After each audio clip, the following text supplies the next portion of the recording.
I do want to get to the Detroit Lions draft because if anything was making me fume more than Will Levis in the green room, it was watching Detroit make bad move after bad move after bad move.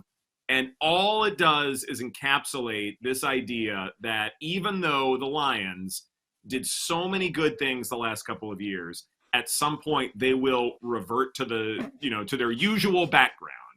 And they're going to revert to how they normally are historically as a franchise and do something silly like take Jahmyr Gibbs at number 12 overall when they have DeAndre Swift, when the backfield didn't seem like a massive need to me. Instead, they go for this incredible reach. And you're like, why? Why was this necessary? I've spent the last day telling people, okay, it's fascinating what happens. It's great theater. But as far as adjustment on the odds board, no, this is not Aaron Rodgers going to the Jets, even though that move happened before. It's not free agency. That's not what happens. We don't know how these players are going to pan out. Nothing is going to change outside of Offensive Rookie of the Year and Defensive Rookie of the Year, which we will discuss shortly. Now, with that said, I want to remove the Lions as favorite from the NFC North because I do not trust that organization for one bit. For one bit.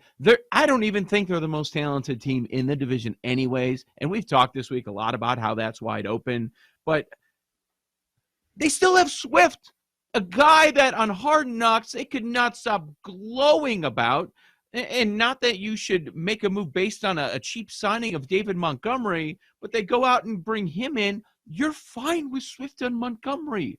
What are you doing? I would have criticized them just sitting chilly at number 18. And taking Gibbs there. So you trade down. Okay, let's say you have to get a running back. We think it's stupid, but you have to. Why don't you take Bijan at 6? If you have to. Why go to 12 and take the guy that's not even close to being the best running back, even though I really like Gibbs. He's a good player. But let's compare the guys that you can get in the second or third round instead of Gibbs. I don't know what they are doing. And I think there are reasons just as an organization to think moving forward, they're going to make the wrong decision. I think Jahmyr Gibbs has a really good opportunity to be Offensive Rookie of the Year because that offensive infrastructure is sound enough to where I feel like he could have some great opportunities for some big yards. Well, and an interesting point there is we've seen a mix and match. Sometimes situation volume matters. Volume always matters. But sometimes the situation doesn't. If you look at last year's winner, Garrett Wilson, the situation didn't matter. He had the worst quarterback in the NFL. He did not have any good options, but he's so good, it didn't matter. And I felt that was part of it. Not only it helps being in New York, of course it does, and putting up good numbers, but that was part of the play with him. Like, hey, look at what he's doing with the worst. So the last couple of years, we've seen receivers.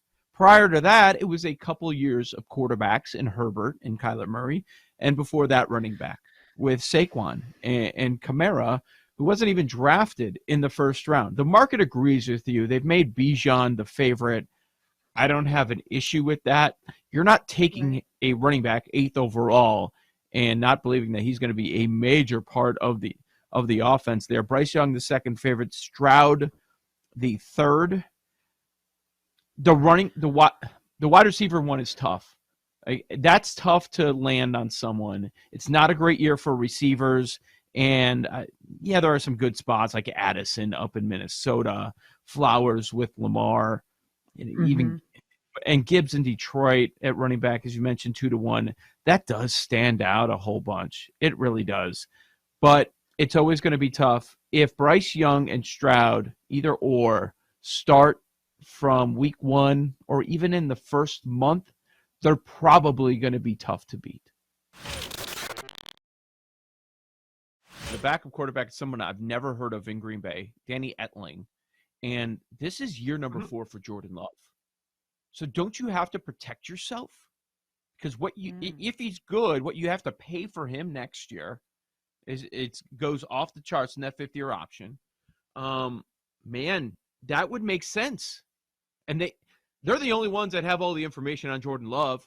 Most of us Mhm. have no idea what he's going to be. They have the information. And yes, they moved on from Rodgers, but we knew that was going to happen eventually. I don't know if I completely believe them when they say it's because of Jordan Love and it's time. Well, yeah, it is. You drafted the guy, and you need to know in year 4 if the guy can play or not. But Mhm. yeah, the Green Bay would make sense. You're going to walk into the season only with Jordan Love in year 4 and have no idea what you have in a wide open division. You should have some sort of a backup plan. How do you view your AFC East? I'm curious because I find it to be one of the more fascinating divisions. The Bills are the plus 130 favorite. You just mentioned the Jets there. So the Jets leapfrog the Dolphins to be the second favorite. Dolphins third, Patriots a distant fourth. Do you agree with that order?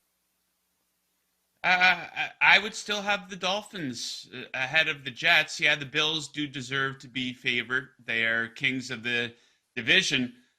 Absolutely. But like I said, I think that people really have to keep their expectations in check in regards to the Jets. Yes, it is an upgrade at quarterback, but let's be fair, 99% of rostered quarterbacks in the NFL would be a upgrade over Zach Wilson here. You take a look at that Miami offense, they're going to be lights out again. They added Jalen Ramsey. I think the best addition to the division is Vic Fangio, one of the best defensive minds. Joe, you know that as a Bears fan, coming over to run that Dolphins defense that has a lot of talent on that side of the ball, but they had a lot of issues. They couldn't get off the field last year. They were awful on third down. So yeah, I would pick the Dolphins ahead of the Jets, but yeah, the Bills do deserve to be favored for sure.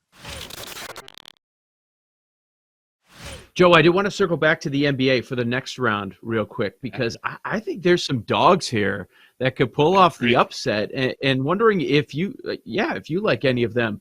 The Nuggets are plus 120 against the Suns. The Heat are plus 130 against the Knicks, and this one tougher, but the Sixers are plus 250 against the Celtics.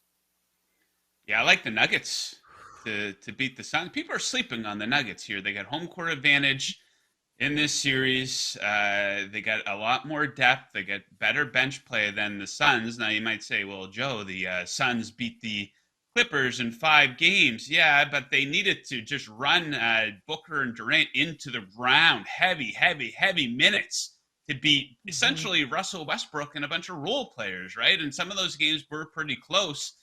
Went down to the wire a little bit. So I see some major red flags with the Phoenix Suns. I don't mind a bet. Hey guys, I was on the Milwaukee Bucks to win the NBA championship. So I got to readjust here. I don't mind the Denver Nuggets. I think whoever comes out of the Western Conference is going to win the championship here, especially how we saw the Boston Celtics struggle to put away the Hawks. The 76ers, Joel Embiid, is he going to play potentially 7 games in that series? I do not know about that. So I think whoever comes out of the West is going to win it. And Knicks Heat, flip a coin. When you say flip a coin, look who has the plus next to their odds. It is the Miami Heat. So I'd probably go with them, even though the Knicks had their number during the regular season. They do not care about the regular season. The Miami Heat, they were the worst bet against the spread. I think they were 20 games under 500 against the spread. I faded them all season long. But now look at them. They flip a switch in the playoffs. Jimmy Butler and a bunch of undrafted players beating up on the number 1 seed, right? So, yeah, some pretty good value here. Some good intrigue here in the NBA for sure.